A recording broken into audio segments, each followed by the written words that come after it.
നമസ്കാരം. ഞാനിപ്പോൾ നിൽക്കുന്നത് സമ്പാളൂരാണ്. എൻ്റെ പുറകിലേക്ക് കാണുന്നത് ചാലക്കുടി പുഴയാണ്. കേരളത്തിലെ ക്രൈസ്തവരുടെ ചരിത്രവുമായി ബന്ധപ്പെട്ട് ഈ ചാലക്കുടി പുഴയ്ക്ക് വളരെയധികം പ്രാധാന്യമുണ്ട് എന്ന് പറഞ്ഞാൽ വിശ്വസിക്കുമോ? വിശ്വസിക്കണം. കാരണം ഭാരതത്തിൻ്റെ രണ്ടാമത്തെ അപ്പോസ്തലനായ ഫ്രാൻസിസ് സേവ്യർ സമ്പാളൂർ മണ്ണിൽ വന്നിറങ്ങിയത്, അതും 3 വട്ടം വന്നിറങ്ങിയത് ഈ ചാലക്കുടി പുഴയിലൂടെ പായ്വഞ്ചിയിലാണ്. അത്തരത്തിൽ ഈ സമ്പാളൂരിന് വളരെയധികം ചരിത്രപരമായ പ്രാധാന്യമുണ്ട്. സമ്പാളൂർ ദേവാലയത്തിനുണ്ട്. ഈ സമ്പാളൂർ എന്ന് പറയുന്ന പേരിന് പോലും ക്രൈസ്തവ പ്രാധാന്യമുണ്ട്. കാരണം സാൻ പോൾ, വിശുദ്ധ പൗലോസിൻ്റെ ഊർ, സാൻ പോൾ ഊർ പിന്നീട് സമ്പാളൂർ ആയി മാറിയിരിക്കുകയാണ്. ഒപ്പം തന്നെ മറ്റൊരു ദേവാലയത്തിനും അവകാശപ്പെടാൻ സാധിക്കാത്ത തരത്തിലുള്ള ഒരു വലിയൊരു ചരിത്രവും ഈ ദേവാലയത്തിനുണ്ട്. 2 വിശുദ്ധർ, വിശുദ്ധ ഫ്രാൻസിസ് സേവ്യറും അതോടൊപ്പം തന്നെ വിശുദ്ധ ജോൺ ബ്രിട്ടോയും കാലുകുത്തിയ മണ്ണ്, ബലിയർപ്പിച്ച മണ്ണ്, പ്രാർത്ഥിച്ച മണ്ണ്. അതോടൊപ്പം തന്നെ ക്രൈസ്തവ ചരിത്രത്തിൽ തന്നെ പ്രാധാന്യമുള്ള അല്ലെങ്കിൽ പുണ്യാത്മാക്കളായി നമ്മൾ കരുതുന്ന വിശുദ്ധിയുടെ പദവിയിലേക്ക് ഉയരാൻ പോകുന്ന തമിഴ്നാടിൻ്റെ എഴുത്തച്ഛനായ ഫാദർ ജോസഫ് കോൺസ്റ്റന്റൈൻ ബസ്കിയും അതോടൊപ്പം തന്നെ നമുക്കെല്ലാവരും പൂജ്യമായി കരുതുന്ന പുത്തൻപാന എഴുതിയ അർണോസ് പാതിരിയുമെല്ലാം ഈ ഒരു മണ്ണിലാണ് ജീവിച്ചതും സേവനം ചെയ്തതുമെല്ലാം. ഈ ഒരു ദേവാലയത്തിൻ്റെ ചരിത്രത്തിലേക്ക്, ആ ദേവാലയത്തിൻ്റെ പുണ്യഭൂമിയിലേക്ക് നമുക്കൊന്ന് പോകാം.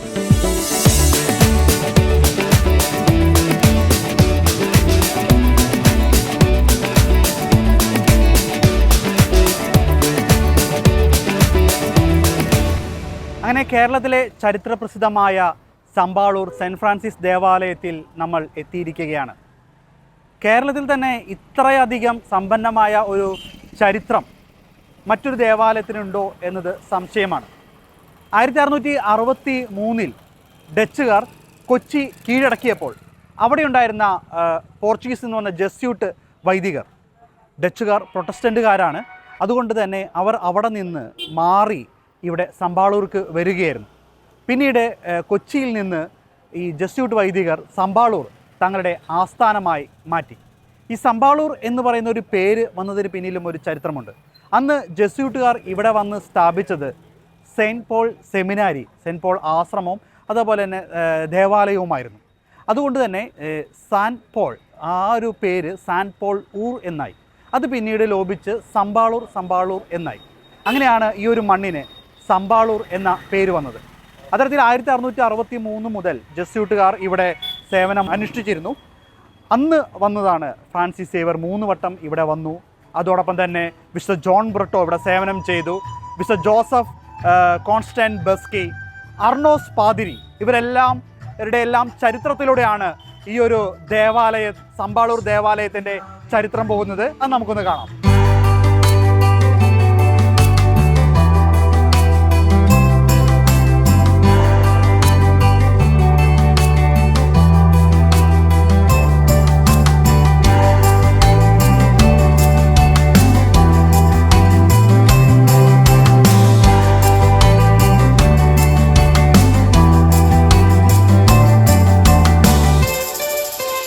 സ്നേഹമുള്ളവരെ, കോട്ടപ്പുറം രൂപതയിലെ ചരിത്രപ്രസിദ്ധമായ വിശുദ്ധ ഫ്രാൻസിസ് സേവ്യറിൻ്റെ സമ്പാളൂർ തീർത്ഥാടന കേന്ദ്രത്തിലാണ് നമ്മളായിരിക്കുക.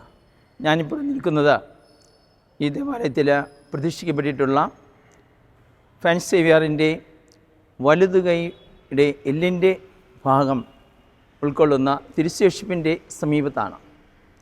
ഈ ദേവാലയത്തിൽ ജാതി മതഭേദമന്യേ ആയിരക്കണക്കിന് ആളുകളാണ് ഇവിടെ വന്ന് പ്രാർത്ഥിക്കുകയും അനുഗ്രഹങ്ങൾ പ്രാപിക്കുകയും ചെയ്തുകൊണ്ടിരിക്കുക.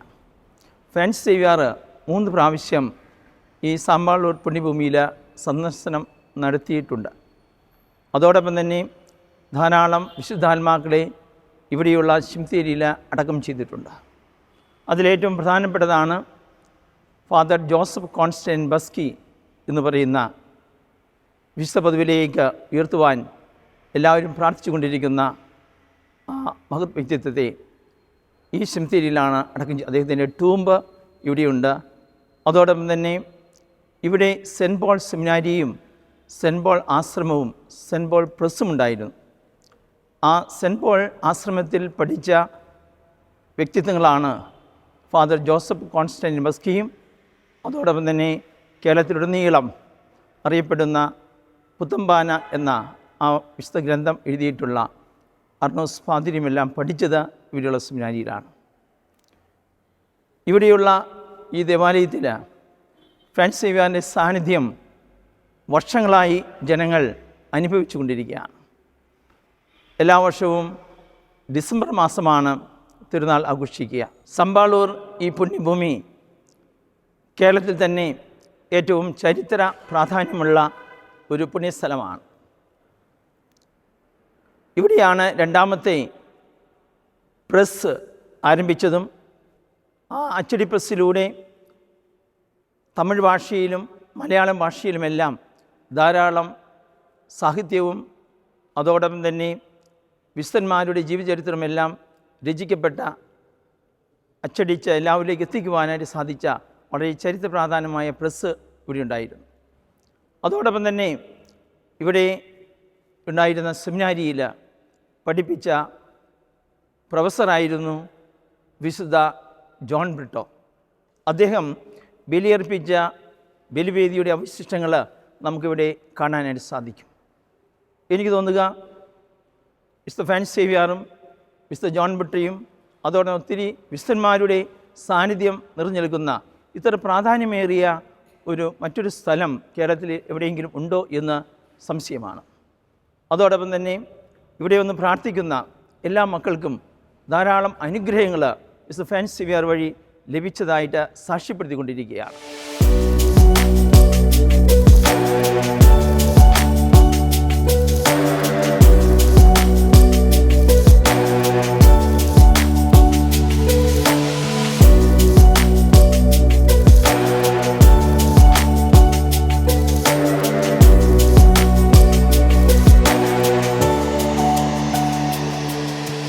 ഞാൻ ആദ്യം പറഞ്ഞതുപോലെ തന്നെ ഈ ദേവാലയത്തിൽ 2 വിശുദ്ധരുടെ പാദസ്പർശം ഏറ്റിട്ടുണ്ട്. ഫ്രാൻസിസ് സേവ്യറിന് ശേഷം പിന്നീട് വിശുദ്ധ ജോൺ ബ്രിട്ടോ, അദ്ദേഹം ഈ ഒരു മണ്ണിൽ താമസിച്ച് ഇവിടെ ഉണ്ടായിരുന്ന സെൻറ്റ് പോൾ സെമിനാരിയിൽ പഠിപ്പിച്ച് അദ്ദേഹം ബലിയർപ്പിച്ച ബലിപീഠമാണ് എൻ്റെ പിന്നിൽ ഇവിടെ കാണുന്നത്. വിശുദ്ധ ജോൺ ബ്രിട്ടോ അദ്ദേഹം ഈ ഒരു ബലിപീഠത്തിൽ, പള്ളിയോട് ചേർന്നുള്ള ഈ ഒരു ബലിപീഠത്തിൽ ബലി അർപ്പിച്ചിട്ടുണ്ട്. അദ്ദേഹം രക്തസാക്ഷിത്വം വഹിക്കുകയായിരുന്നു. അത് തമിഴ്നാട്ടിലുള്ള ഓരിയൂരിൽ വെച്ചാണ് അദ്ദേഹം രക്തസാക്ഷിത്വം വഹിക്കുന്നത്. അവിടെ നിന്നുള്ള ആ ഒരു ചുമന്ന മണ്ണ് ഇപ്പോൾ ഈ കാണുന്ന ഈ രൂപത്തിന് താഴെ വിരിച്ചിട്ടുണ്ട്. നമുക്കതിൻ്റെ വർഷങ്ങളിലേക്ക് നോക്കുകയാണെങ്കിൽ 1647 ലിസ്ബണിലാണ് മാർച്ച് 1 അദ്ദേഹം ജനിക്കുന്നത്. അതിനുശേഷം 1673-74 കാലഘട്ടത്തിൽ സമ്പാളൂർ ആശ്രമത്തിൽ അദ്ദേഹം താമസിച്ചു, ഇവിടെ സേവനം ചെയ്തു. തുടർന്ന് 1693 ഫെബ്രുവരി 4 തീയതിയാണ് തമിഴ്നാട്ടിലെ ഓരിയൂരിൽ വെച്ച് അദ്ദേഹം രക്തസാക്ഷിത്വം വഹിക്കുന്നത്. 1600കളിൽ പണിത ആ ഒരു പഴയ ദേവാലയത്തിൻ്റെ അൾത്താരയുടെ ഒരു മുകൾ ഭാഗമാണ് ഇപ്പോൾ ഈ കണ്ടുകൊണ്ടിരിക്കുന്നത്. അന്ന് നിർമ്മിച്ച ആ ഒരു ഭാഗം ഇപ്പോഴും ഇവിടെ ഒരു ചരിത്ര സ്മാരകമായി തന്നെ സൂക്ഷിച്ചിരിക്കുകയാണ്. നമുക്കിവിടെ വരുമ്പോൾ കാണാം അന്ന് ബലിയർപ്പിച്ച ഒരു അൾത്താരയുടെ എനിക്കൊന്ന് രൂപക്കൂട്, ഇവിടെ നമുക്ക് അതിൻ്റെ ഉള്ളൊരു ഭാഗം കാണാം, രൂപക്കൂട്. ഒപ്പം ഈ ഒരു ചെത്ത് കല്ലിൽ തന്നെ നിർമ്മിച്ച, ചെളി കൊണ്ട് ചെത്ത് കല്ലിൽ നിർമ്മിച്ച ആ ഒരു ദേവാലയത്തിൻ്റെ അൾത്താര. ഇതിൻ്റെ ദേവാലയത്തിൻ്റെ ബാക്കി ഭാഗങ്ങൾ നമുക്ക് ഈ ഒരു ഭൂമിക്കടിയിലായിട്ട് നമുക്ക് കാണാം. ഇതൊരു സിംതേരിയുടെ അടുത്തും കൂടിയാണ്. ഇതിന് താഴെയാണ് ഒരുപാട് പേരെ അടക്കിയിട്ടുള്ളത്. അതായത് ഒരുപാട് പുണ്യാത്മാക്കൾ കത്തോലിക്ക സഭയിൽ ജസ്യൂട്ട് വൈദികരായിട്ട് അന്നത്തെ കാലത്ത് 1600കളിൽ ഇവിടെ കേരളത്തിൽ വന്ന് ഇവിടെ സുവിശേഷം പ്രസംഗിച്ച് സേവനം ചെയ്ത ഒരുപാട് വിശുദ്ധാത്മാക്കളെ അടക്കിയ കല്ലറകൾ ഈ ഒരു ഭൂമിയുടെ അടിയിൽ നിന്ന് പിന്നീട് കുഴിച്ചെടുക്കുകയുണ്ടായി. അതിന് താഴെ തന്നെ നമുക്ക് ഈ ഒരു ദേവാലയത്തിൻ്റെ അടിഭാഗം, അൾത്താരയുടെ അടിഭാഗം കൂടി നമുക്ക്, ദേവാലയത്തിൻ്റെ അടിഭാഗം കയറുന്ന സ്റ്റെപ്പ് ഒക്കെ നമുക്ക് ഈ ഒരു ഭൂമിയുടെ അടിയിലായിട്ട്, അണ്ടർഗ്രൗണ്ടിലായിട്ട് നമുക്ക് കാണാൻ സാധിക്കും.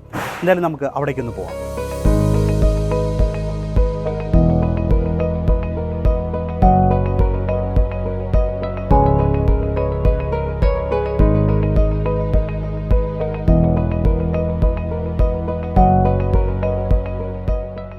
സമ്പാളൂർ എന്ന ഈ പുണ്യഭൂമിയിലെ ചരിത്രത്തിലെ ശേഷിപ്പുകൾ സൂക്ഷിച്ചിരിക്കുന്ന ഒരു ഇടത്തിലേക്കാണ് ഇപ്പോൾ നമ്മൾ പോകുന്നത്. വിശുദ്ധ ഫ്രാൻസിസ് സേവ്യറും വിശുദ്ധ ജോൺ ബ്രിട്ടോയും അതുപോലെ തന്നെ വിശുദ്ധ പദവിയിലേക്ക് ഉയരാൻ പോകുന്ന ജോസഫ് കോൺസ്റ്റന്റൈൻ ബസ്കിയും മലയാളികൾക്കെല്ലാം പ്രിയപ്പെട്ട പുത്തൻപാന രചിച്ച അർണോസ് പാതിരിയുമെല്ലാം ഈ ഒരു പ്രദേശത്താണ് ജീവിച്ചിരുന്നതും പ്രാർത്ഥിച്ചിരുന്നതും സേവനം ചെയ്തിരുന്നതെല്ലാം. ആ സമയത്തെ ഇവിടുത്തെ സെമിനാരിയുടെയും ആശ്രമത്തിൻ്റെയും ദേവാലയത്തിൻ്റെ എല്ലാം ശേഷിപ്പുകൾ ഭൂമിക്ക് അടിയിലായിട്ട് ഇപ്പോഴും ഇവിടെ സൂക്ഷിച്ചിരിക്കുകയാണ്. അതിൻ്റെ ഒരു ദൃശ്യങ്ങളിലേക്ക് നമുക്ക് പോകാം.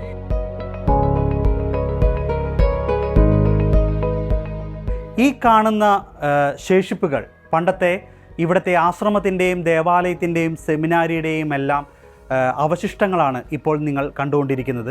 പണ്ട് കല്ലിൽ നിർമ്മിച്ച ആ ഒരു ദേവാലയവും സെമിനാരിയും ആശ്രമവുമെല്ലാം ടിപ്പുവിൻ്റെ പടയോട്ടക്കാലത്ത് ഇത് നശിപ്പിക്കുകയായിരുന്നു. ഈ ചരിത്രഭൂമിയുടെ പ്രാധാന്യം കണക്കിലെടുത്ത് പിന്നീട് ഇവിടെ ഖനനം ചെയ്തുകൊണ്ടാണ് ഈ ചരിത്ര ശേഷിപ്പുകൾ അവശിഷ്ടങ്ങളൊക്കെ നമുക്ക് പിന്നീട് കണ്ടെത്താൻ സാധിച്ചത്. ഇപ്പോൾ നമ്മൾ കണ്ടുകൊണ്ടിരിക്കുന്നതാണ് Father Joseph Constantine Beschi, Jesuit വൈദികൻ. അദ്ദേഹത്തിൻ്റെ കല്ലറയാണ് ഇവിടെ കാണുന്നത്. അത് മൂടിപ്പോയി പിന്നീട് നമ്മൾ അദ്ദേഹത്തെ സംസ്കരിച്ച സ്ഥലം കണ്ടെത്തി അദ്ദേഹത്തിൻ്റെതായ ചില എല്ലുകൾ അവിടെ സൂക്ഷിച്ചിട്ടുണ്ട്. അതിപ്പോൾ ഇതുപോലെ കെട്ടിക്കൊണ്ട് ഒരു കല്ലറ പോലെ കെട്ടി ഇപ്പോൾ ഇവിടെ സൂക്ഷിച്ചിരിക്കുകയാണ്. നമുക്കറിയാം, തമിഴ്നാട്ടിൻ്റെ എഴുത്തച്ഛൻ അല്ലെങ്കിൽ തമിഴ്നാട്ടിൽ വീരമാമുനിവർ എന്ന് വിശേഷിപ്പിക്കുന്ന ഒരു മഹത് വ്യക്തിയാണ് ഫാദർ ജോസഫ് കോൺസ്റ്റന്റൈൻ ബസ്കി എന്ന്.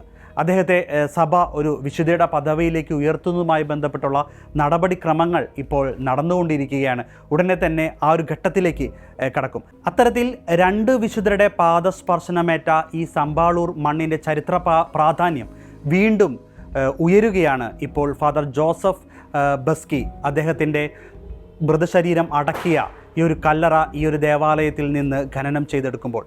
അദ്ദേഹം 1747 മരിക്കുന്നത്. തൻ്റെ 67ാമത്തെ വയസ്സിലാണ് അദ്ദേഹം മരിക്കുന്നത്.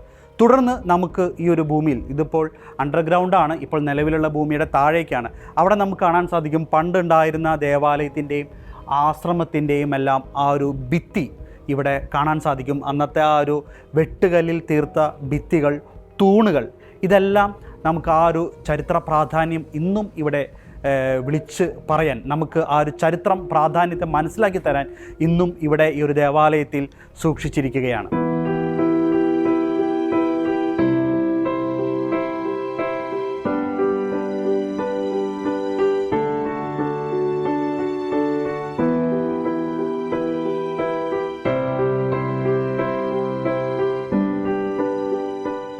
ആയിരത്തി 1600കളിൽ പണിത ഈ സമ്പാളൂരിലെ ആദ്യ ദേവാലയത്തിൻ്റെ ചരിത്രശേഷിപ്പിലാണ് ഇപ്പോൾ ഞാൻ നിൽക്കുന്നത്.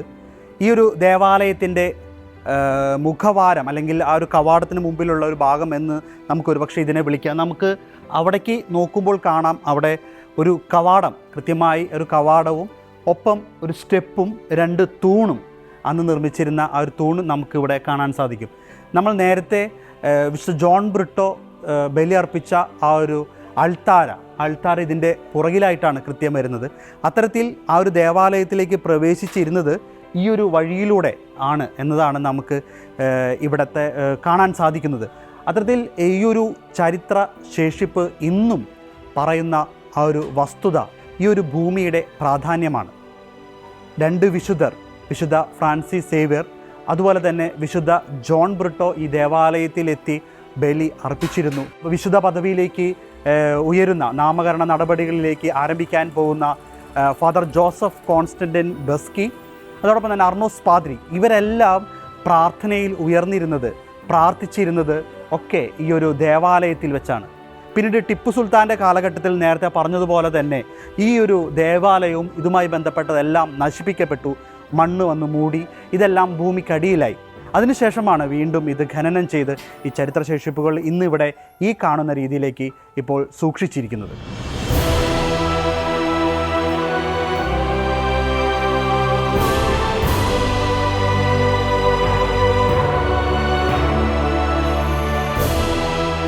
ഈ ഒരു ദേവാലയത്തിൻ്റെ പ്രാധാന്യത്തെക്കുറിച്ച് പറയുമ്പോൾ ഏറ്റവും ആദ്യം പറയുന്നത് ഫ്രാൻസിസ് സേവ്യർ 3 തവണ കാലുകുത്തിയ മണ്ണ് എന്നതാണ്. 1600കളിൽ ജസ്യൂട്ട് വൈദികർ ഇവിടെ വന്ന് ദേവാലയവും സെമിനാരിയും പണിയുന്നതിന് മുമ്പേ ഫ്രാൻസിസ് സേവ്യർ ഇവിടെ വന്നിരുന്നു. അത്തരത്തിൽ ഫ്രാൻസിസ് സേവ്യർ ഇവിടെ വന്ന് ഒരുപാട് പേർക്ക് ജ്ഞാനസ്നാനം നൽകിയിരുന്നു. അന്ന് 1500-കളിൽ ഫ്രാൻസിസ് സേവ്യറുടെ വന്ന് ജ്ഞാനസ്നാനം നൽകിയ ഒരു കിണർ, ആ കിണർ വർഷങ്ങൾക്ക് ശേഷം, ഒരുപാട് നൂറ്റാണ്ടുകൾക്ക് ശേഷം പിന്നീട് അത് ഈ ഭൂമിയുടെ അടിയിൽ നിന്ന് കണ്ടെത്തി. ആ കിണർ ഇപ്പം നിലവിലുള്ള ദേവാലയത്തിൻ്റെ അണ്ടർഗ്രൗണ്ടിൽ താഴെ ആ ഒരു കിണറുണ്ട്. ആ കിണറിനടുത്താണ് ഞാനിപ്പോൾ ഉള്ളത്. ഈ കിണർ കണ്ടെത്തിയ രീതി എങ്ങനെയായിരുന്നു, ഈ ദേവാലയത്തിൽ ഈ കിണർ കണ്ടെത്തിയത് എന്നതെല്ലാം നമ്മളോടിപ്പോൾ ഇവിടെ നമ്മുടെ ഈ ഒരു ദേവാലയത്തിൻ്റെ കൈക്കാരൻ കൂടിയായ ആഷ്ലി ആ ചേട്ടൻ നമ്മളോട് പങ്കുവെക്കുകയാണ്. എനിക്ക് തോന്നുന്നു വർഷങ്ങളോളം 1500-കളിൽ ഉണ്ടായിരുന്ന ഒരു കിണറാണ്. ഫ്രാൻസിസ് സേവ്യർ ഇവിടെ നിന്ന് ഇവിടെയുള്ള വിശ്വാസികൾക്ക് ജ്ഞാനസ്നാനം നൽകിയിട്ടുണ്ട്. പിന്നീട് ടിപ്പുവിന്റെ കാലത്താണ് ഈ കിണറും ഈ ഒരു ദേവാലയവും എല്ലാം മൂടിപ്പോകുന്നത്. അതിന് മുകളിൽ മറ്റൊരു ദേവാലയം വന്നു അല്ലേ? ആ സമയത്തൊന്നും നമ്മളിത് കണ്ടിട്ടുണ്ടായിരുന്നില്ല. പക്ഷെ ഈ ഒരു ഇങ്ങനെ ഒരു കിണർ ഉണ്ടായിരുന്നു എന്നത് പറഞ്ഞു കേട്ടിരുന്നു. ഞങ്ങളുടെ കാരണവന്മാർ മുമ്പേ ഇവിടുത്തെ പ്രായമായവരെല്ലാം പറഞ്ഞ്, ഞങ്ങളുടെ വികാരിയച്ഛന്മാർ വരെ പറഞ്ഞിരുന്നു ഇവിടെ ഒരു കിണറുണ്ടായിരുന്നു. ആ കിണറിൽ നമ്മുടെ ടിപ്പു സുൽത്താൻ്റെ ഇതും ഇവിടുത്തെ പഴയ ജസ്യൂട്ട് മിഷണറിമാരുടെ പല വസ്തുക്കളും അതിൽ സൂക്ഷിച്ചിട്ടുണ്ടായിരുന്നു എന്നുള്ള ഒരു പഴമൊഴി ഞങ്ങൾ കേട്ടിട്ടുണ്ടായിരുന്നു. അപ്പൊ അതിനുശേഷം ആ കിണർ എവിടെയാണെന്ന് കണ്ടെത്താനായിട്ട് നോക്കിയിരുന്നു. ഞങ്ങൾ പലപ്പോഴും പല ഇത് വെച്ചിട്ട് ഞങ്ങൾ മാപ്പും കാര്യങ്ങളൊക്കെ വെച്ചിട്ട് കണക്കൂട്ടൽ നടത്തിയെങ്കിലും ഞങ്ങൾക്ക് അത് റിസ്ക് എടുക്കാൻ അന്നേരം ഒരു ചെറിയ ഭയമായിരുന്നു. കാരണം പള്ളിയുടെ അടുത്ത് എവിടെയായിരിക്കും കിണർ എന്നുള്ളത് ഞങ്ങൾക്ക് അറിയാൻ സാധിച്ചു. അന്ന് ഇവിടെ വേറൊരു പള്ളി പണിതിട്ടുണ്ടായിരുന്നു. വേറൊരു പള്ളി ഇതിന്റെ ഈ കിണറിന്റെ തൊട്ട് കിഴക്കേ വശത്തായിട്ടൊരു പള്ളി ഉണ്ടായിരുന്നു. ആ പള്ളിയുടെ ഉള്ളിലായിരുന്നു ഈ കിണർ വന്നിരുന്നത്. ഇപ്പോൾ പണ്ടുണ്ടായിരുന്ന ആ ഒരു ദേവാലയത്തിന്റെ അവശിഷ്ടങ്ങളും സെമിനാർ കണ്ടെത്തിയ സമയത്ത് കിണർ കണ്ടില്ലായിരുന്നു. ഇല്ല, കണ്ടില്ല. നിങ്ങൾ ആ സമയത്തൊക്കെ നോക്കിയായിരുന്നു ഒരുപാട്? അന്നേരം ഈ വരാപ്പുഴ അതിരൂപതയുടെ സമയത്ത് ഒരു ചെറിയ പള്ളി ഉണ്ടായിരുന്നു. മുൻ തലമുറകൾ എൻ്റെ കാരണവന്മാരും മുൻ തലമുറയിൽപ്പെട്ടവരൊക്കെയാണ് അവർ പറഞ്ഞത് ഇവിടെ ഒരു കിണറുണ്ടായിരുന്നു. അവരുടെ തലമുറയിൽ അവർ കേട്ട് വളർന്ന ഒരു ഇതായിരുന്നു. പക്ഷെ അന്നേരം ചെറിയ പള്ളിയായിരുന്നു. ആരും അതിൻ്റെ ചരിത്ര പ്രാധാന്യം മനസ്സിലാക്കിയിരുന്നില്ല. പിന്നെ ഈ ദേവാലയം പണിയുന്ന സമയത്താണ്, നമ്മൾ പുനരുദ്ധീകരിക്കുന്ന സമയത്താണ് ഈ കിണറിൻ്റെ പഴയ കിണറെന്ന് തോന്നിപ്പിക്കുന്ന കല്ലിൻ്റെ അവശിഷ്ടങ്ങളും ഒക്കെ ഞങ്ങൾ കണ്ടെടുത്തതും. അതായത് പഴയ ദേവാലയം പൊളിച്ചു കളഞ്ഞ് ഇപ്പോൾ നമ്മൾ നിലവിൽ കാണുന്ന ഈ ഒരു പുതിയ ദേവാലയം പണി നടക്കുന്നതിനിടയിലാണ് ഈ ഒരു 1500-കളിൽ അല്ലേ 500 വർഷം പഴക്കമുള്ള ഈ ഒരു കിണർ കണ്ടെത്തിയത്. അതെങ്ങനെയായിരുന്നു ആ സമയത്ത്? നിങ്ങളൊക്കെ ഉണ്ടായിരുന്നു അവിടെ? ഞാനുണ്ടായിരുന്നു. പള്ളി പണിയുന്ന സമയത്ത് ഞങ്ങൾ ഉണ്ടായിരുന്നു. അന്നത്തെ വികാരി ജോസഫ് മാളിയേക്കലച്ചനും പിന്നെ അന്നത്തെ കൈക്കാരന്മാരും പാരിഷ് കൗൺസിലൊക്കെ ഞങ്ങളിത് കണ്ടിരുന്നു. നമ്മൾ കിണർ ഒഴിക്കുമ്പോൾ പഴയ കല്ലിൻ്റെ കഷ്ണങ്ങൾ, ഓടിൻ്റെ കഷ്ണങ്ങളൊക്കെ ആയിട്ട് ഒരു ഇതിൽ കണ്ടിരുന്നു. പക്ഷേ അത് സംരക്ഷിക്കാൻ പറ്റിയ തക്ക രീതിയിലായിരുന്നില്ല ആക്ച്വലി. അപ്പോൾ കാരണം അത് അങ്ങനെ നിലനിർത്താൻ, കാരണം പള്ളി പണിത് പകുതി വഴി തറയൊക്കെ കെട്ടണതിൻ്റെ ഇടയിൽ നമുക്ക് ഈ കിണർ മാത്രമായിട്ട് സംരക്ഷിക്കാൻ പറ്റിയ ഒരു അവസ്ഥയിലായിരുന്നില്ല. അപ്പോൾ ഇങ്ങനെ ഒരു തീരുമാനം എടുത്ത് നമുക്ക് പള്ളി പണിതതിനൊപ്പം ഇങ്ങനെ ഒരു പ്ലാൻ തയ്യാറാക്കിയിട്ട് ഒരു കിണർ നമുക്ക് കെട്ടി സംരക്ഷിക്കാമെന്നുള്ള തീരുമാനത്തിലാണ് ഇത്രയും ഭംഗിയായിട്ട് നിങ്ങൾ ഈ പള്ളിയുടെ താഴെ തന്നെ ഇത്തരത്തിലൊരു അണ്ടർഗ്രൗണ്ട് രീതിയിൽ ചെയ്തു. ആ ഒരു കിണർ അതേപോലെ ഈ കിണർ ഇപ്പോഴും ഒരുപാട് പേര് വെള്ളമൊക്കെ കൊണ്ടുപോകുന്നുണ്ടല്ലേ? ഒരുപാട് പേര് രോഗസൗഖ്യത്തിനായിട്ട് കൊണ്ടുപോകുന്നുണ്ട്. ഈ കിണറിലെ വെള്ളം രോഗസൗഖ്യത്തിനായിട്ടും ഇപ്പോഴും മാമോദീസ മുക്കുന്നത് ഇവിടെ തന്നെയാണ്. ഇപ്പോഴും ആ ഫ്രാൻസിസ് സേവ്യറിന്റെ ആ ഓർമ്മ, വിശുദ്ധ ഫ്രാൻസിസ് സേവ്യറുടെ ഓർമ്മ നിലനിർത്താൻ വേണ്ടിയിട്ട് മാമോദീസ ഇപ്പോഴും എല്ലാ മാമോദീസ ഇവിടെ നടത്തുന്നത്. ഒരുപാട് പേര് ജലം വന്ന് കുടിക്കലുണ്ട്. ഒരുപാട് തീർത്ഥാടകർ വന്ന് ചെയ്തിട്ടുണ്ട്. അപ്പോൾ ഇതാണ് ഇതിൻ്റെ ഈ ഒരു ദേവാലയത്തിൻ്റെ ഏറ്റവും പ്രാധാന്യം എന്നുള്ളത്. കാരണം അന്ന് കാലത്ത് എനിക്ക് തോന്നുന്നു ലത്തീൻ ക്രൈസ്തവരോട് ഇല്ല, അങ്ങനെയാണോ? അതല്ല, ലത്തീൻ ക്രൈസ്തവർ വരുന്നത് വിശുദ്ധ ഫ്രാൻസിസ് സേവ്യറുടെ ശേഷമാണ്. വിശുദ്ധ ഫ്രാൻസിസ് സേവ്യറും പോർച്ചുഗീസ് മിഷണറിയുടെയും സ്വാധീനം കൊണ്ടാണ് ഇവിടെ കേരളത്തിൽ ലത്തീൻ ക്രൈസ്തവർ. അതിനു മുമ്പ് ഫ്രാൻസിസ് സേവ്യർ അന്ന് 1500-കളിൽ ഇവിടെ വരുമ്പോൾ ഇവിടെ ക്രൈസ്തവർ ഉണ്ടായിരുന്നു എന്നുള്ളതാണ് ചരിത്ര രേഖകൾ സൂചിപ്പിക്കുന്നത്. മാർത്തോമ ക്രൈസ്തവർ ആണ് അവർ ഇവിടെ ഉണ്ടായിരുന്നതായിട്ടാണ്. ഇവരുടെ ആചാരങ്ങൾ വിശുദ്ധ ഫ്രാൻസിസ് സേവ്യറിന് ഒരുപാട് സന്തോഷമുണ്ടായിരുന്നു എന്നുള്ളതൊക്കെ ചില രേഖകളിൽ നമ്മൾ കാണാനായിട്ട് ഉണ്ടായിരുന്നു. അതുകൊണ്ടാണ് ഇവിടെ ഒരു ജസ്യൂട്ട് മിഷണറി തന്നെ ഒരു സ്ഥാപനം തന്നെ പ്രസ്സും സെമിനാരി എല്ലാം പിന്നീട് അവർക്ക് ചെയ്യാനുണ്ടായ കാരണം തന്നെ ഇവിടുത്തെ ക്രൈസ്തവരുടെ സ്വാധീനം കൊണ്ട്.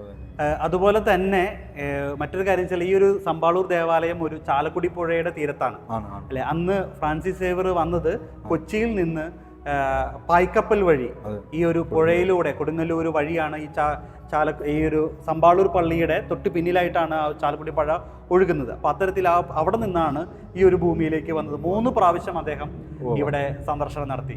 ഈ ഒരു സമ്പാളൂർ നാടിനെ കുറിച്ച് വളരെ ഈ ഒരു ഇപ്പോൾ നേരത്തെ പറഞ്ഞ പോലെ മാമോദിസ മുക്കുന്നത് ഇത് ഇവിടുത്തെ ആളുകളെ സംബന്ധിച്ചിടത്തോളം വളരെയധികം ഭാഗ്യം ലഭിച്ചൊരു കാര്യമാണ്. കാരണം ആദിമ ക്രൈസ്തവർക്ക് ഫ്രാൻസിസ് സേവർ മാമോദിസ നൽകിയിരുന്ന അതേ കിണറിൽ നിന്ന് അതേ വെള്ളത്തിൽ നിന്ന് തന്നെ ഇവിടുത്തെ കുട്ടികൾക്ക് ആദ്യമായി മാമോദിസ നൽകുന്നു എന്നുള്ളതും വളരെ മഹനീയമായ ഒരു കാര്യം തന്നെയാണ്.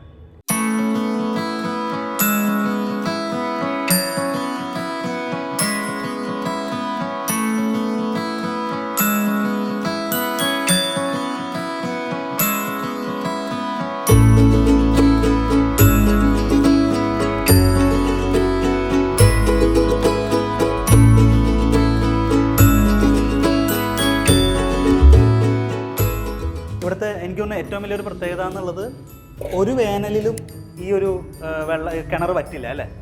കഴിഞ്ഞ 9 വർഷമായിട്ടും ഇതുവരെ ഒരിക്കൽ പോലും വെള്ളം പറ്റിയിട്ടില്ല. രോഗസൗഖ്യങ്ങളൊക്കെ ഒരുപാട് പേർക്ക് ലഭിക്കുന്നു, ഒരുപാട് പേര് കൊണ്ടുപോകുന്നുണ്ട്. ഇന്നു കൂടെ ഒരാൾ അതിരപ്പള്ളി ഭാഗത്തു നിന്ന് വന്ന ആളുടെ ആർക്കും പെങ്ങൾക്ക് മകൻ ഒരു ആക്സിഡന്റ് സംഭവിച്ചിട്ട് അവർക്ക് ആ കുട്ടിക്ക് പറ്റാനായിട്ട് ആ ചേട്ടന് വെള്ളം വന്ന് കൊണ്ടുപോയി അതിരപ്പള്ളി ഭാഗത്ത്. അപ്പോൾ അതാണ് ഈ ഒരു ദേവാലയത്തിൻ്റെ ഏറ്റവും എന്താ പറയുക അനുഗ്രഹീതമായ ഒരു കിണർ.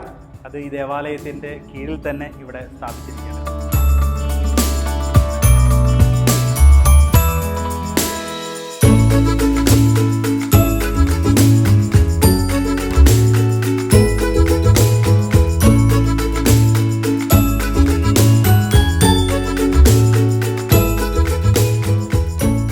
സമ്പാളൂർ ഇപ്പോൾ കാണുന്ന ആ ഒരു പുതിയ ദേവാലയത്തിൻ്റെ പഴയ ഒരു ചരിത്രത്തിലേക്ക്, അല്ലെങ്കിൽ ഇത്രയും പറഞ്ഞ കാര്യങ്ങളെക്കുറിച്ച് ഒരൊറ്റ നോട്ടത്തിൽ നമുക്കൊന്ന് മനസ്സിലാക്കണമെങ്കിൽ വളരെ സിമ്പിളാണ്.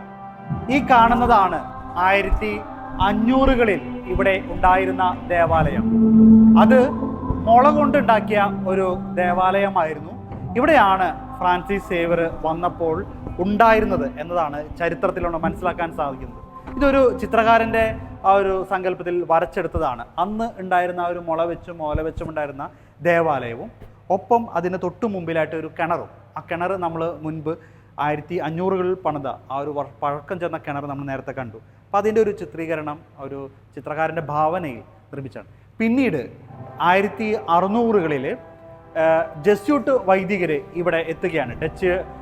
കൊച്ചിയിൽ നിന്നും അവർ ഡച്ചുകാരുടെ അധിനിവേശത്തെ തുടർന്ന് ഇവിടെ സമ്പാളൂർ എത്തുകയും തുടർന്നാണ് അവർ ഇതിനെ സാൻ പോൾ ഊർ എന്ന തലത്തിലേക്ക് ഉയർത്തുകയും സെയിൻറ്റ് പോൾ സെമിനാരി, സെയിൻറ്റ് പോൾ പ്രസ് ഒക്കെ സ്ഥാപിച്ചുകൊണ്ട് അവർ പണിത ഒരു വലിയൊരു ദേവാലയമാണ് ഈ കാണുന്നത്. ഈ ഒരു ദേവാലയത്തിൻ്റെ ചരിത്രശേഷിപ്പുകളാണ് നേരത്തെ നമ്മൾ ഖനനം ചെയ്തെടുത്തെന്ന് കണ്ടത്. അത് ഈ ഒരു ദേവാലയമാണ്. സെയിൻറ്റ് പോളിൻ്റെ നാമധേയത്തിലാണ് ഈ ഒരു ദേവാലയം പണിതത്. ഇവിടെയാണ് വിശുദ്ധ ജോൺ ബ്രിട്ടോയും അതോടൊപ്പം തന്നെ ഫാദർ ജോസഫ് കോൺസ്റ്റന്റൈൻ ബെസ്കിയും വിശുദ്ധ പദവിയിലേക്ക് ഉയരാൻ പോകുന്ന ബെസ്കിയും എല്ലാം ബലി അർപ്പിച്ചിരുന്ന ആ ദേവാലയവും അതിൻ്റെ അൾത്താരയും നമ്മൾ കണ്ടത് ഈ ദേവാലയത്തിനാണ്. പിന്നീട് ടിപ്പുവിൻ്റെ പടയോട്ടക്കാലത്ത് ടിപ്പു ഈ ഒരു ദേവാലയം പൂർണ്ണമായും നശിപ്പിച്ചിരുന്നു. പിന്നീട് വർഷങ്ങൾക്ക് ശേഷമാണ് 1800കളിലാണ് അതിനുശേഷം ഇവിടെ സംഭവിച്ചത്. ഇത് മാർത്തോമക്കാരുടെയും ലത്തീൻ കൂനങ്കൂർ സത്യത്തെ തുടർന്ന് 2ആയിട്ട് വിഭജിക്കുകയും വരാപ്പുഴ വികാരിയത്തിൻ്റെ കീഴിലേക്ക് മാറുകയും ചെയ്തു. അങ്ങനെ അന്ന് വരാപ്പുഴ വികാരിയത്തിൻ്റെ കീഴിൽ നിന്നാണ് പിന്നീട് ഒരു ചെറിയൊരു ദേവാലയം ടിപ്പു സുൽത്താൻ നശിപ്പിച്ചെടുത്ത് ഇപ്പോൾ ഇവിടെ പണിതിരിക്കുന്നത്. ആ ദേവാലയത്തിൻ്റെ ഒരു ചിത്രമാണ് ഇപ്പോൾ നമ്മൾ കാണുന്നത്. ഇതിനും ശേഷം ഇപ്പോൾ 3ാമത്തെ ദേവാലയമായി ഈ ഒരു സമ്പാളൂർ എന്ന് പറയുന്നത്. ഈ ഒരു 3ാമത്തെ ദേവാലയത്തിന് ശേഷം പിന്നീട് പണിതൊരു ദേവാലയമാണ് ഈ കാണുന്നത്. ഇത് 4ാമത്തെ ദേവാലയമാണ്. വളരെ കുറച്ച് വർഷങ്ങൾക്ക് മുമ്പാണ് ഈ ഒരു ദേവാലയം മാറ്റി ഇപ്പോൾ പുതിയൊരു ദേവാലയത്തിലേക്ക് എത്തിയിരിക്കുന്നത്. ഇവിടെ ചരിത്ര ശേഷിപ്പുകളായിട്ട് നമുക്ക് പറയുകയാണെങ്കിൽ പിന്നീട് വരാപ്പുഴ വികാരിയത്തിൻ്റെ കീഴിൽ സ്ഥാപിച്ച ഈ ഒരു ദേവാലയത്തിൻ്റെ അൾത്താര ഇപ്പോഴും ഇവിടെ ഇവർ സൂക്ഷിച്ചു വെച്ചിട്ടുണ്ട്. അത് 1862 വരാപ്പുഴ വികാരി അപ്പോസ്തലികയായിരുന്ന ബെർണദീസ് തിരുമേനിയുടെ കൽപ്പന പ്രകാരം അന്ന് ഫ്രാൻസിസ് സേവർ വന്ന പാദസ്പർശനമേറ്റ ആ മണ്ണിൽ അന്നുണ്ടായിരുന്ന ദേവാലയം, പിന്നീട് ജസ്യൂട്ട് വൈദികർ നിർമ്മിച്ച ദേവാലയം, അതിനുശേഷം ആ ദേവാലയം ടിപ്പു നശിപ്പിച്ചു. അതിനുശേഷം പണിത ദേവാലയമാണ് ഈ കാണുന്നത്. ആ ഒരു മണ്ണും ആ അൾത്താരയും അതേപോലെ തന്നെ ഇപ്പോഴും ഇവിടെ സൂക്ഷിച്ചിരിക്കുന്നു എന്നതാണ്. അന്ന് ഉണ്ടായിരുന്ന അൾത്താരയുടെ ഭാഗം നമുക്കിവിടെ കാണാൻ സാധിക്കും. ആ അൾത്താരയുടെ രൂപങ്ങൾ, രൂപക്കൂടുകൾ എല്ലാം നമുക്കിവിടെ കാണാൻ സാധിക്കും.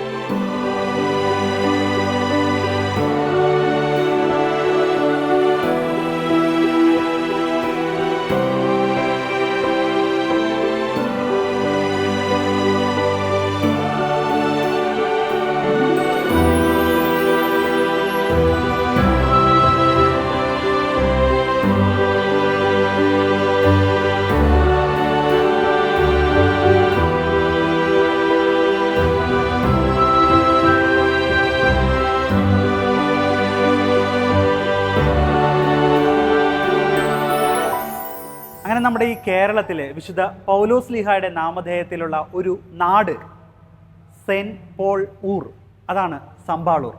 ആ സമ്പാളൂരാക്കിയത് അത് ഒറ്റയടിക്ക് നമുക്കാണെങ്കിൽ ഈ ഒരു ചിത്രം നമ്മളൊന്ന് നോക്കിയാൽ മതി.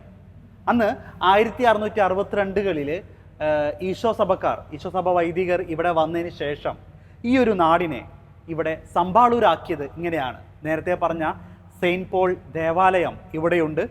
അതിന് തൊട്ട് ഇവിടെയായിട്ട് വിശുദ്ധ സെൻറ്റ് പോൾ മൊണാസ്ട്രി ഇവിടെയുണ്ട്. ഒപ്പം സെയിൻറ്റ് പോൾ സെമിനാരിയുണ്ട്. അതോടൊപ്പം തന്നെ സെയിൻറ്റ് പോൾ പ്രസ്. അങ്ങനെ അച്ചടിയും അതോടൊപ്പം തന്നെ ആശ്രമം, ദേവാലയം, അതുപോലെ തന്നെ സെയിൻറ്റ് പോൾ സെമിനാരി, ഈ 4 പ്രധാന ഇതും കൂടി ഉൾപ്പെടുന്ന ഒരു നാട് സെൻറ്റ് പോൾ ഊർ, അതായത് വിശുദ്ധ പൗലോസിൻ്റെ നാട്. അങ്ങനെ അത് സമ്പാളൂരായി പിന്നീട് മാറിയിരിക്കുകയാണ്.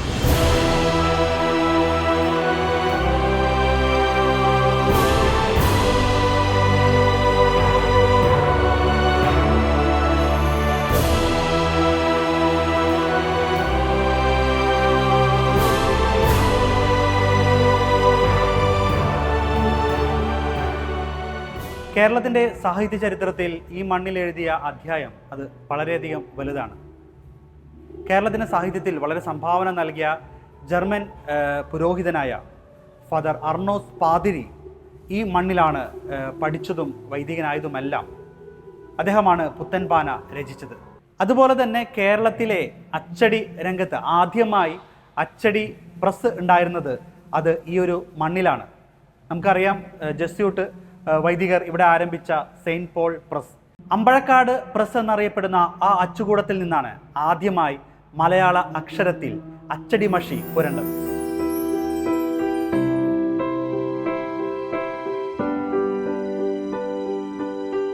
ആ പഴമയുടെ ചരിത്രം വിളിച്ചോതുന്ന വലിയൊരു മ്യൂസിയവും ഈ ദേവാലയത്തിൽ ചേർന്ന് ഉണ്ട്. പണ്ടത്തെ ആ 1500കളിൽ മുതലുണ്ടായിരുന്ന എല്ലാ വസ്തുക്കളും ഇന്നും ഈ ദേവാലയത്തിൽ ഇവിടെ സൂക്ഷിക്കുന്നു. അതിൻ്റെ ഒരു മഹനീയ കാഴ്ചകളിലേക്ക് നമുക്കൊന്ന് പോകാം. ഈ പഴയ വസ്തുക്കൾ അല്ലേ, ഇതൊക്കെ എവിടെ നിന്നാണ് ശേഖരിച്ചത്? ഇതിലെ പല വസ്തുക്കളും നമ്മുടെ സമീപ പ്രദേശങ്ങളിൽ നിന്നും പള്ളിയിൽ നിന്നും കിട്ടിയ പല വസ്തുക്കളാണ്. ഇത് 2 ഉദ്ദേശമാണ് മ്യൂസിയത്തിനുണ്ടായത്. ഒന്ന്, ചരിത്രപരമായ പഴയ വസ്തുക്കൾ പുതിയ തലമുറയ്ക്ക് കാണിച്ചു കൊടുക്കാനും സമ്പാളൂരിൻ്റെ ചരിത്ര പ്രാധാന്യം വരും തലമുറയ്ക്ക് മനസ്സിലാക്കി കൊടുക്കാനുമാണ് നമ്മൾ ഈ മ്യൂസിയം ഈ പഴയ മര ഉരൽ അല്ലേ ഇടിക്കുന്നത്. അപ്പൊ എനിക്ക് തോന്നുന്നു ഇത് കൃഷിയിടങ്ങളിലാണ്.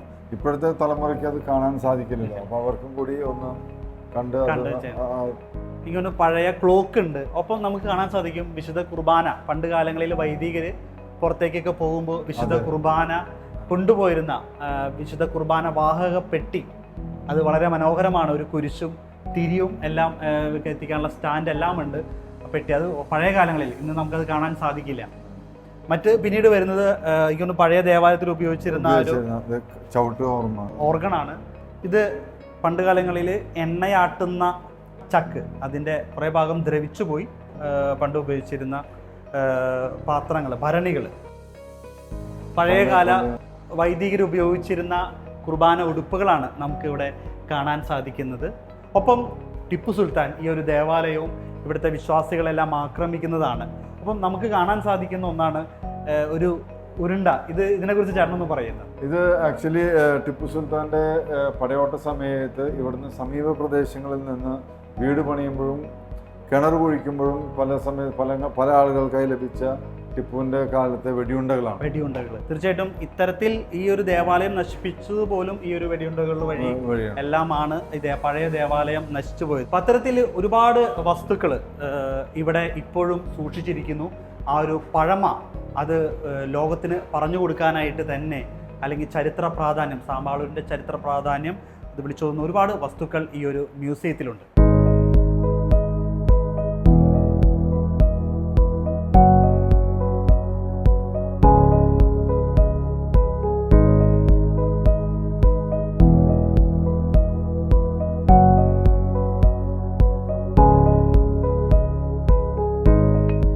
ഈ ഒരു മ്യൂസിയത്തിൻ്റെ ഇവിടെ കുറേ പഴയ പുസ്തകങ്ങൾ വെച്ചിട്ടുണ്ട്. അതിലേറ്റവും പ്രാധാന്യമുള്ള ഒരു കയ്യെഴുത്ത് പ്രതി അല്ലെങ്കിൽ പുസ്തകമാണ് ഈ കാണുന്നത്.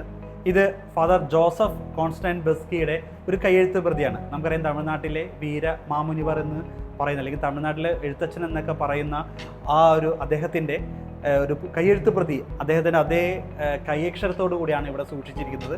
ഇത് അദ്ദേഹത്തിൻ്റെ ഏറ്റവും ലോക പ്രശസ്തമായ ഒരു തേമ്പാവനി എന്ന കൃതിയുടെ കയ്യെഴുത്ത് പ്രതിയാണ്. എന്തിനെ കുറിച്ചുള്ള വിശുദ്ധ ഔസേപിതാവിനെ കുറിച്ചിട്ട് ഒരു പദ്യം രൂപത്തിൽ അദ്ദേഹം എഴുതിയ കൃതിയാണ്. പ്രത്യേകിച്ച് ഒരു വിദേശ പണ്ഡിതൻ, വിദേശി തമിഴ് ഭാഷയിൽ ഇന്നും അനേകർ റിസർച്ച് ചെയ്യുന്ന ഒരു ക്ലാസിക്കൽ ലിറ്ററേച്ചറാണ് ഈ തേമ്പാവനി എന്ന പദ്യം. വിശുദ്ധ ഔസേപിതാവിന് അത്ര മനോഹരമായിട്ട് എഴുതിയിരിക്കുന്നു എന്നാണ് അറിയാൻ സാധിച്ചത്. അതിൻ്റെ അതേ കയ്യെഴുത്ത് പ്രതിയാണ് ഇവിടെ സൂക്ഷിച്ചിരിക്കുന്നത്. ഈ സമ്പാളൂരിന് മറ്റൊരു പേരുണ്ട്, അല്ലെങ്കിൽ മറ്റൊരു പേരിൽ ഇത് അറിയപ്പെടുന്നുണ്ട്. അത് കേരളത്തിലെ ഗോവ എന്ന രീതിയിലാണ്. കാരണം അത് ഇവിടുത്തെ ആംഗ്ലോ ഇന്ത്യൻ കമ്മ്യൂണിറ്റിയുടെ സാന്നിധ്യം തന്നെയാണ്. അത്തരത്തിലൊരു ആംഗ്ലോ ഇന്ത്യൻ ഗാലറിയാണ് എൻ്റെ പുറകിലുള്ളത്. നമ്മുടെ കൂടെയുള്ള ആഷ്ലി ചേട്ടൻ ആംഗ്ലോ ഇന്ത്യൻ കമ്മ്യൂണിറ്റിയിലെ ആളാണ്. ഒന്ന് നമ്മുടെ പ്രേക്ഷകർക്ക് വേണ്ടി ആംഗ്ലോ ഇന്ത്യൻ എന്തുകൊണ്ടാണ് ഇവിടെ സമ്പാളൂരിൽ ഒരു മിനി ഗോവ എന്നൊരു പേര് വന്നതും ആംഗ്ലോ ഇന്ത്യൻ കമ്മ്യൂണിറ്റിയെ കുറിച്ചൊക്കെ ഒന്ന് പങ്കുവയ്ക്കുമോ? ഇവിടുത്തെ ഈ സൺപാളൂര് നേരത്തെ പറഞ്ഞിരുന്ന പോലെ ഇവിടെ പോർച്ചുഗീസ് മിഷണറിമാരുടെ പിൻതലമുറക്കാർ ഇവിടെ സെറ്റിൽ ചെയ്ത് അങ്ങനെ ഡെവലപ്പ് ചെയ്തൊരു കമ്മ്യൂണിറ്റിയാണ്, ആംഗ്ലോ ഇന്ത്യൻ കമ്മ്യൂണിറ്റിയാണ് ഇവിടെ ഇപ്പോഴും നിലനിൽക്കുന്നത്. അതുകൊണ്ട് തന്നെ ഈ ഇടവകയിൽ 97% ആംഗ്ലോ ഇന്ത്യൻ കമ്മ്യൂണിറ്റിയാണ്. അപ്പോൾ അവർക്ക് ഇപ്പോൾ നമ്മുടെ സംസ്കാരമായിട്ട്, ഇപ്പോഴത്തെ സംസ്കാരമായിട്ട് ഇടകലർന്നതിൻ്റെ പേരിൽ പഴയ ആൾക്കാർക്ക് ഒരു വേറിട്ട ഒരു കൾച്ചർ തന്നെ നിലനിന്നിരുന്നു. ഏകദേശം എത്ര വർഷം പുറകെ വരെ? ഏകദേശം എൻ്റെ മാതാപിതാക്കന്മാരും ഒക്കെ മുന്നത്തെ തലമുറയൊക്കെ ആ ഒരു കൾച്ചർ കറക്റ്റായിട്ട് കീപ്പ് ചെയ്തിരുന്നു. പിന്നെ ഞങ്ങൾ ഇപ്പോൾ പഴയ നാടായിട്ട് കൂടി ഇടപഴകി ആ പഴയ വസ്ത്രധാരണത്തില്, ഭക്ഷണത്തില് ഒക്കെ വ്യത്യാസമുണ്ട് അല്ലെ? ഈ കാണിച്ചിരിക്കുന്നതും അത്തരത്തിലുള്ളതാണോ? അതെ, ആംഗ്ലോ ഇന്ത്യൻസിന് ടിപ്പിക്കൽ ആയിട്ടുള്ള കുറച്ച് പലഹാരങ്ങൾ ഉണ്ടായിരുന്നു. അതേതൊക്കെയാണ്? അതാണ് ഇവിടെ ബിബിങ്ക. നമുക്ക് ഗോവയിൽ ഇപ്പോഴും നമുക്ക് ബിബിങ്ക, പിന്നെ പെന്തിപ്പരുത്തി, നമ്മൾ അതൊക്കെ ടിപ്പിക്കൽ ആംഗ്ലോ അതെ. കൽക്കൽസ് നമ്മൾ പറയും, നമ്മുടെ അരിയുടെയും ചീട അല്ലെ? അതെ, ചീട. പിന്നെ സൗലീനിയം, അത് അവരുടെ ടിപ്പിക്കൽ ആയിട്ടുള്ള ആംഗ്ലോ ഇന്ത്യൻ ഫുഡ്സ്. അന്നത്തെ സ്പെഷ്യലൈസ് ഇത് അത്ര പാത്രങ്ങളായിരിക്കും, പഴയ പാത്രങ്ങൾ. വൈൻ ഗ്ലാസും അവരുടെ കല്യാണമൊക്കെ ഒരു പ്രത്യേകതയുള്ളതാണ്. അവരുടെ കല്യാണവും ഇപ്പോ വളരെ കോമൺ ആണ്. അതാണോ ഈ കാണുന്ന വിവാഹ വസ്ത്രങ്ങളും പിന്നെ ബ്രൈഡ്സ് മെയ്ഡും ഫ്ലവർ ഗേളും പേജ് ബോയും ഒക്കെ അന്ന് ഉണ്ടായിരുന്നു, നിർബന്ധമായിരുന്നു. ഇത് എനിക്കൊരു വസ്ത്രധാരണം, ഇത് പലപ്പോഴും ഞാനും എൻ്റെ ചെറുപ്പത്തിലേക്ക് ഒരുപാട് കണ്ടിട്ടുണ്ട്. ഈ ഒരു വസ്ത്രധാരണം ആംഗ്ലോ ഇന്ത്യൻ കമ്മ്യൂണിറ്റികൾക്ക് അമ്മച്ചിമാരൊക്കെ ഈ ഒരു വസ്ത്രധാരണം അവർ കീപ്പ് ചെയ്തിരുന്നതായിട്ട് കണ്ടിട്ടുണ്ട്. ഇത്തരത്തിലുള്ള വസ്ത്രങ്ങളാണ് ആംഗ്ലോ ഇന്ത്യൻ കമ്മ്യൂണിറ്റി ഉപയോഗിച്ചുകൊണ്ടിരുന്നത്. ഈ മുണ്ടും കവയും വളരെ യുണീക്കാണ്. ആംഗ്ലോ ഇന്ത്യൻ കമ്മ്യൂണിറ്റിയിലെ സീനിയർ ആയിട്ടുള്ള സ്ത്രീകൾ ഉപയോഗിച്ചിരുന്ന ഒരു അതന്നെ തുണിയും കവായും. ഇതാണോ ഈ വസ്ത്രധാരണം? ഇതുകൊണ്ട് തന്നെ ആംഗ്ലോ ഇന്ത്യൻ കമ്മ്യൂണിറ്റിയുടെ ആ ഒരു 97% ഈ ദേവാലയത്തിൽ ആംഗ്ലോ ഇന്ത്യൻസിന്റെ കഴിയുന്നത്ര പേര് ഭക്ഷണതലത്തിലും കല്യാണത്തിലും ഒക്കെ ഈ ആ ഒരു കൾച്ചർ കീപ്പപ്പ് ചെയ്യാൻ നോക്കുന്നുണ്ട്. അപ്പോൾ ഇവിടുത്തെ ആംഗ്ലോ ഇന്ത്യൻ കമ്മ്യൂണിറ്റി അത് പോർച്ചുഗീസുകാരുടെ പിൻതലമുറക്കാരാണ്. അപ്പോൾ അങ്ങനെ വരുമ്പോൾ പോർച്ചുഗീസുകാരാണ് ഈ ഒരു ദേവാലയവും ഈ ഒരു നാടും ഒക്കെ രൂപപ്പെടുത്തിയത്. പോർച്ചുഗീസിന്റെ അന്ന് പോർച്ചുഗീസിലും ഈശോസഭയുടെ ഒരു ബേസ് അവിടെയാണ് അവരുടെ ഹെഡ് ക്വാർട്ടർ ഉണ്ടായിരുന്നത്. പിന്നെ അവിടെ നിന്നാണ് അവർ ജെസ്യൂട്ട് മിഷണറിമാർ പോർച്ചുഗീസിൽ നിന്ന് ഇവിടുന്ന് ഇവിടെ വന്ന് കൊച്ചിയിലുണ്ടായിരുന്നവർ ഇവിടെ വന്ന് സ്ഥാപിക്കുകയും അതോടൊപ്പം തന്നെ അവരൊരു കമ്മ്യൂണിറ്റി ബിൽഡ് ചെയ്യുകയും ചെയ്തു.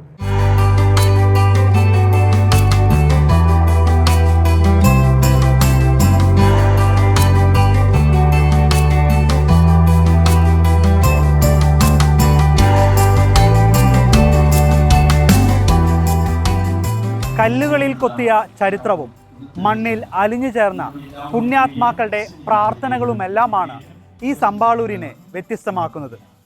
ഇത് ഒരു തീർത്ഥാടന കേന്ദ്രത്തിൻ്റെ ചരിത്രം മാത്രമല്ല, കേരളത്തിൻ്റെ അച്ചടി ചരിത്രത്തിൻ്റെയും ഒപ്പം ഭാഷാ ചരിത്രത്തിൻ്റെയും വലിയൊരു ഏട് ഈ ഒരു മണ്ണിൽ ഉറങ്ങിക്കിടക്കുന്നുണ്ട്. തൃശ്ശൂർ ജില്ലയിലെ ചാലക്കുടിക്ക് അടുത്താണ് സമ്പാളൂർ എന്ന് പറയുന്ന ഈ ഒരു നാടുള്ളത്. ചാലക്കുടി, അന്നനാട്, കാടുകുറ്റി വഴി സമ്പാളൂർ നമുക്കെത്താം. ഒപ്പം നമുക്ക് മാള, അഷ്ടമിച്ചിറ വഴിയും ഈ സമ്പാളൂരിൻ്റെ മണ്ണിൽ നമുക്ക് എത്തിച്ചേരാവുന്നതാണ്. തീർച്ചയായിട്ടും ഇതുവഴി പോകുന്നവരെല്ലാം ഈ ഒരു സമ്പാളൂർ ദേവാലയത്തിലേക്ക് എത്തുകയും ഈ ഒരു ചരിത്ര മണ്ണിൽ കാലുകുത്തി പ്രാർത്ഥിക്കുകയും ഈ ക്രൈസ്തവ ചരിത്രം, ആദിമ ചരിത്രം അത് അനുഭവിച്ച് തന്നെ അറിയുകയും വേണമെന്ന് പറയുകയാണ്. എന്തായാലും ഈ ഒരു ദേവാലയത്തിൻ്റെ ചരിത്രം നമ്മളിവിടെ അവസാനിപ്പിക്കുകയാണ്. വീണ്ടും അടുത്ത ആഴ്ച മറ്റൊരു ദേവാലയത്തിൻ്റെ ചരിത്ര വിശേഷങ്ങളുമായി നമുക്ക് വീണ്ടും കാണാം. നന്ദി.